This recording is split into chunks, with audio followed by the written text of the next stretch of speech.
राधे राधे महाराज जी। महाराज जी, मिथ्या आरोपों के बाद किस तरह से मन को शांत किया जाए?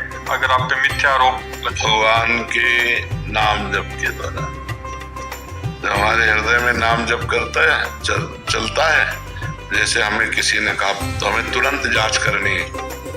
अगर है तो भगवान सामने से संबोधन कर रहे हैं, मुझे सुधार करना चाहिए। और जब मुझे पता चला जांच करने पर कि जो सामने कहा जा रहा है वो मेरे में नहीं है, बस अब वो उसकी बुद्धि है, हम उसकी बुद्धि को नहीं बदल सकते। वो जो बोल रहा है वो बोलने दो, मुझे प्रसन्न रहना है, मुझे उसके बोलने से दुखी नहीं होना। ऐसे अगर हम दुखी होने लगेंगे तो हम कभी सुखी नहीं होंगे। यहाँ कोई किसी को सपोर्ट देने वाला नहीं। आप अच्छे मार्ग में चलना चाहो तो आपको गिराने के लिए ही, लेकिन ऊपर चढ़ाने के लिए नहीं। सपोर्ट में कोई नहीं मिलेगा। आप धर्म से चलो, दूसरों का उपकार करो, तो जिसका उपकार करोगे वही आपको गिराने की कोशिश करेगा। ये संसार है, यहाँ बहुत छल कपट दम्भ नाटक ये सब बहुत चलता है। पाए जान जगत में सब जन कपटी कुटिल कलयुगी टंच। आप हृदय से किसी को प्यार करो, वो आपके हृदय को ही काट देगा। आप अपनी जान पर खेल कर दूसरों को बचाओ, वही समय आने पर तुम्हारी जान लेने पर उतारू हो जाएगा। ये संसार है, इसलिए नेकी कर दरिया में डाल, अच्छा कर और भूल जा। और बुरा जब तुम्हें कोई कह रहा है तो तुम उसे स्वीकार मत करो। ये उसकी बुद्धि है, वो तुम पर मिथ्या आरोप लगा रहा है, ये उसकी बुद्धि है। आप उसकी बुद्धि को देखकर दुखी क्यों हो रहे हैं? आप बिल्कुल फ्रेश रहिए। ये बिल्कुल, अगर हमको कोई कह रहा है कि ये चोर है तो मुझे पहले देखना चाहिए कि मेरे में चोरी की कोई बात तो नहीं है। अगर है तो भगवान सामने से हमें संबोधन करे, सुधरना चाहिए, बुरा नहीं मानना चाहिए। अगर मेरे में चोरी नहीं तो फिर मैं बुरा क्यों मानूं? फिर तो मुझे प्रसन्न होना चाहिए।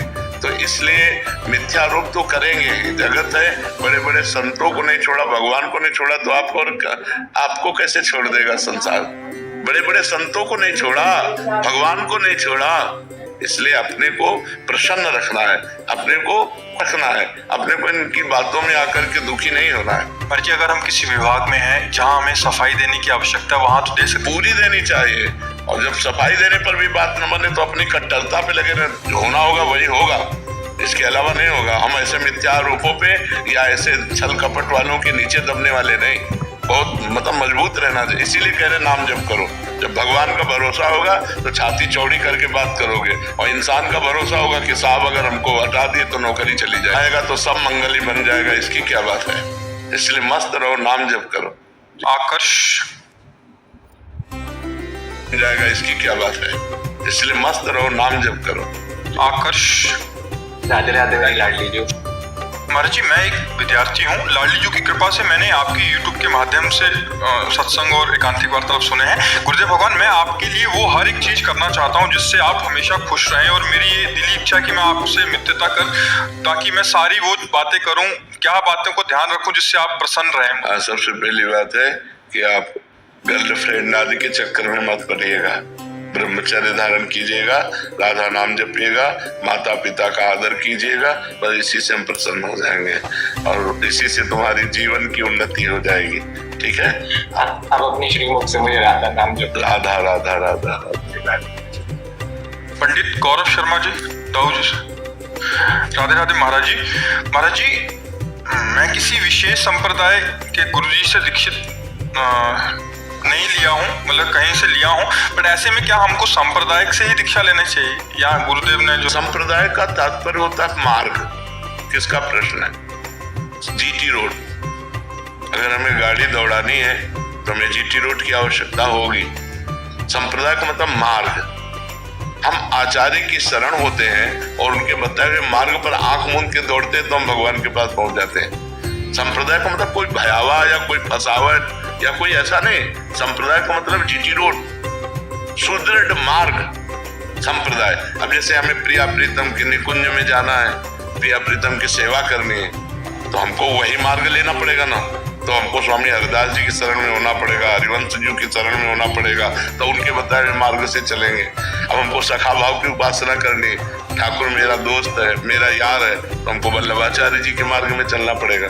भाई हमको जहाँ जैसे हमको बिहारी जी जाना है तो बिहारी जी वाले मार्ग, राधा रमण जी जाना तो ये मार्ग है। भक्ति में उसे संप्रदाय कहते हैं। संप्रदाय का मतलब होता है मार्ग। तो अगर हमें प्रभु के इन भावों में चलना है, दास्य भाव, सख्य भाव, वात्सल्य भाव, कांता भाव, गोपी भाव, सहचरी भाव, तो हमें उसी मार्ग वाले महापुरुष से जुड़ना पड़ेगा, तभी तो वहां पहुंच जाएंगे। ऐसे में कैसे पहुंच जाएंगे?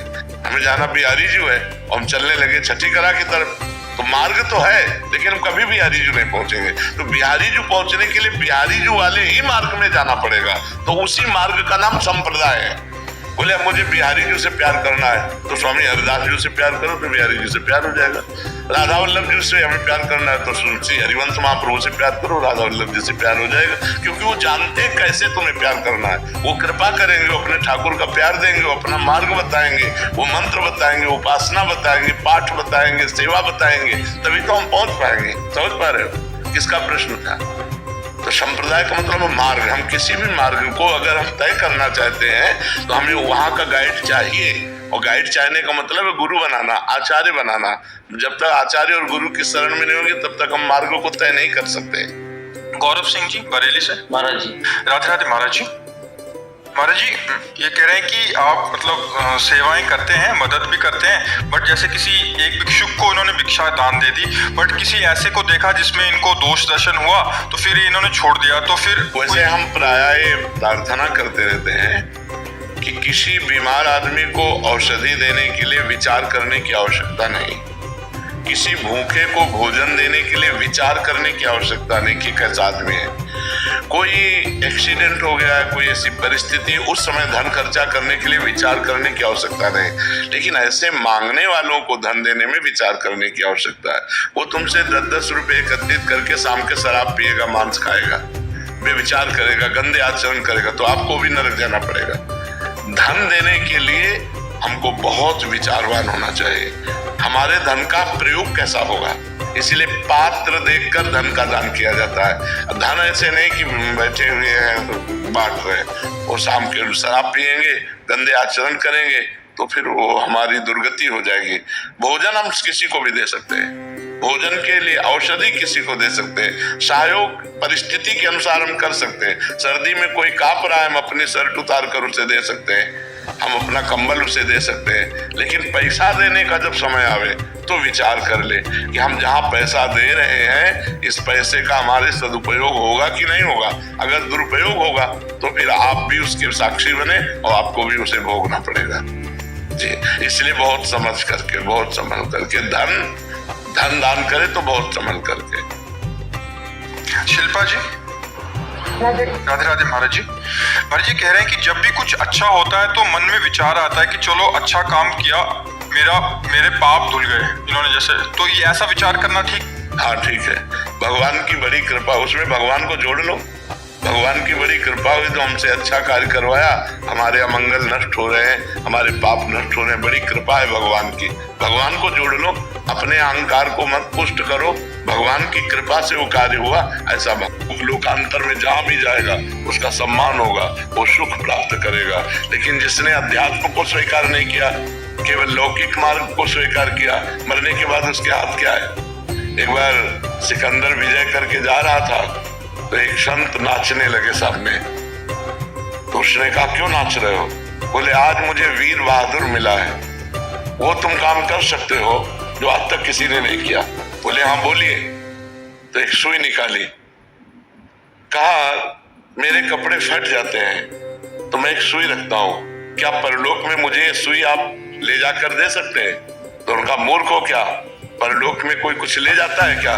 तो बोले फिर लाखों की हिंसा करते हो, तो जब तुम परलोक में एक सुई भी नहीं जा सकती तो तुम्हें लाखों की हिंसा क्यों करते हो?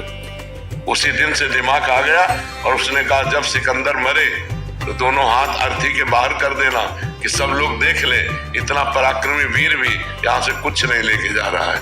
तो हाथ लगने वाली चीज तो अध्यात्म है, सुख देने वाली वस्तु तो भगवान के मार्ग की नाम, लीला, गुण, धाम, ये सब सुख देने वाली है। महाराज जी मेरा एक प्रश्न था, मैं जानना चाहता हूँ कि हमें करता नहीं है, हम दृष्टा बन के जीवन जीना चाहिए, किंतु उस नहीं जी पाओगे अभी।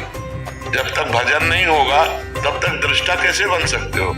शरीर में पीड़ा है तो भोक्ता बन करके भोगना पड़ेगा जब तक भजन के द्वारा वो स्थिति नहीं प्राप्त हुई है। जब भजन होता है और वो स्थिति प्राप्त होती है तो ऐसे पीड़ा महसूस होती है जैसे दूसरे शरीर में। उनके शरीर में पीड़ा है तो मुझे लग रहा है इनके शरीर में पीड़ा है, लेकिन वो व्यथित नहीं होता। काम आ रहा है तो हमारे अंदर नहीं आ रहा, वो मन के अंदर आ रहा है, हम उसके दृष्टा हैं, उसको कंट्रोल कर सकते हैं। अभी हमारे अंदर आता है ना कि हम ये भावना कर पाते हैं कि मन में काम आ रहा है। अगर हम कुछ देखना चाहते हैं तो ये भाव नहीं आता कि मेरी नेत्रेंद्रिय देखना चाहती है, भाव होता मैं देखना चाहता हूँ। बस ये जब तक मैं मन और इंद्रियों से जुड़ा है तब तक दृष्टा भाव नहीं सिद्ध हो सकता। उसके लिए भजन करके निर्मल होना, जैसे जैसे मन निर्मल होगा वैसे वैसे आप दृष्टा भाव में आते चले जाएंगे, और जैसे जैसे मन मलिन होगा वैसे अहम मन में लीन होता चला जाएगा। क्या मैं करूंगा, मैं ऐसा कर सकता हूँ। समझ पा रहे हैं आप? अनुज सिंगल जी आगरा से। राधे राधे। राधे राधे महाराज जी। महाराज जी आपके प्रवचन सुनने के बाद अतीत के गलत कार्यों के डर से नाम जप शुरू किया। करीब 2 साल हो चुके हैं नाम जप करते करते। अब केवल ये जानने की इच्छा रहेगी कि भगवत मार्ग पर अभी भी नाम जप डर की वजह से हो रहा है या राधा रानी से प्रेम हो गया? हाँ, अभी तो प्रेम तो अलग बात है। प्रेम जब हो जाएगा तो एक अलग स्थिति हो जाएगी, फिर कोई डर नहीं रह जाता, निर्भय हो जाता है, निश्चिंत हो जाता है, निशोक हो जाता है और प्रभु से भी नहीं डरता। और प्रभु से कहता है यत्र यत्र मम जन्म कर्म वीर नारके परमे पदे अथवा राधिका रति निकुंज मंडली तत्र तत्र हृदय में विराजता। हे प्रभु, मैं आपसे ये नहीं मांगता कि मुझे नरक मत भेजना, मुझे चाहे नरक भेजना चाहे परम पद भेजना, मुझे इसकी परवाह नहीं, पर आप अपने परिकर सहित मेरे हृदय में रहे। जहां भी रहे हो मैं आपकी याद करता रहूं, आपकी याद में रोता रहूं, कहीं भी भेज दो आप। उसका डर खत्म हो जाता है। जब प्रेम आता है तो नरक से भी नहीं डरता, पर एक बात मांगता है कि मैं कभी आपको भूलूं नहीं। बिसरी हो ना बिसारी हो, यही दान मोहि देव, श्री हरिवंश के लाडिले मुझे अपनी कर ले। हे लाडिले ठाकुर राधा वल्लभ लाल, मुझे अपना बना लो, मैं आपको भूलूं नहीं और आप भी हमें ना भूले। जहां मना वहां भेज दो, मुझे कोई डर नहीं है। तो अभी प्रेम तो हम नहीं कह सकते, क्योंकि जिस समय प्रेम प्रकट होगा तो कुटुंब देह ते जाए छूट सभी विधिना। तो न शरीर की परवाह, न परिवार की परवाह, न नरक स्वर्ग की कोई परवाह। नरक स्वर्ग अपवर्ग आस नहीं त्रास है, जहाँ राखो ता रहो मान सुख रास है। न स्वर्ग की अपवर्ग मोक्ष की चाह नहीं है और नरक से कोई भय नहीं है। निरंतर भगवान का भजन तो अभी चलता रहे। अगर ये निरंतर चलाते रहोगे तो प्रेम आ जाएगा, फिर आसक्ति हो जाएगी, फिर भजन के बिना जिया नहीं जाएगा। कोई चाह नहीं है पर भजन हम नहीं छोड़ सकते, भजन के बिना हम जी नहीं सकते, ऐसी स्थिति आ जाएगी। बहुत मंगलमय, भगवान की बड़ी कृपा है कि आप भगवान के नाम में लग गए। देख लेना, बहुत आनंद हो जाएगा। लोक और परलोक सब सुखी हो जाओगे, इस लोक में भी सुख और परलोक में भी सुख। जी लीना कटारिया जी जयपुर से। राधे राधे। राधे राधे महाराज जी। महाराज जी क्या मेरे नाम जब से घर के बाकी लोगों को भी लाभ होता है? पूरा होता है। परिवार के सब जनों का मंगल, अगर एक करने वाला हो तो पूरे परिवार का मंगल हो जाता है, पूरे परिवार का मंगल हो जाता है। यहाँ तक कि 21 पीढ़ियां तर जाती हैं, शास्त्रों में वर्णन आया है। तो इससे ज्यादा क्या मंगल हो सकता है? अभी वर्तमान परिवार की तो बात जाने दो, पीछे की हमारी 14 आगे की 7 21 पीढ़ियां तर जाती है। हाँ, तो फिर वर्तमान में हमारे परिवार का मंगल हो। वैसे भी समझ लो, एक आदमी क्राइम करता है, पूरा परिवार झकझोर जाता है, पूरे परिवार का अपमान होता है कि नहीं होता है? कहाँ गया बताओ? वो आदमी कहाँ गया? तुम उसके चाचा लगते हो, तुम्हें तो पता होगा ना, तुम उसके जीजा लगते हो, तुम उसके मतलब हर संबंधी हर जगह वहां पुलिस जाएगी और वहां जा करके जांच करेगी, परेशानी पैदा करेगी। एक आदमी ने क्राइम किया, पूरा परिवार दुखी होता है, पूरा मोहल्ला दुखी होता है, पूरे रिश्ते नातेदार दुखी होते हैं। ऐसे ही अगर हम सही चलते हैं तो हमारे गांव वाले भी सुखी होते हैं। तो अगर हम एक धर्म से चले तो हमारा गांव सुखी, हमारा मोहल्ला सुखी, हमारा परिवार सुखी, उसके ऊपर प्रभाव पड़ता है। और एक आदमी अगर गलत चले तो पूरा गांव दुखी हो जाता है, पूरा मोहल्ला दुखी हो जाता है, पूरा परिवार दुखी हो जाता है, रिश्ते नातेदार दुखी हो जाते हैं। ऐसे हमारे भजन का प्रभाव पूरे परिवार पर पड़ता है।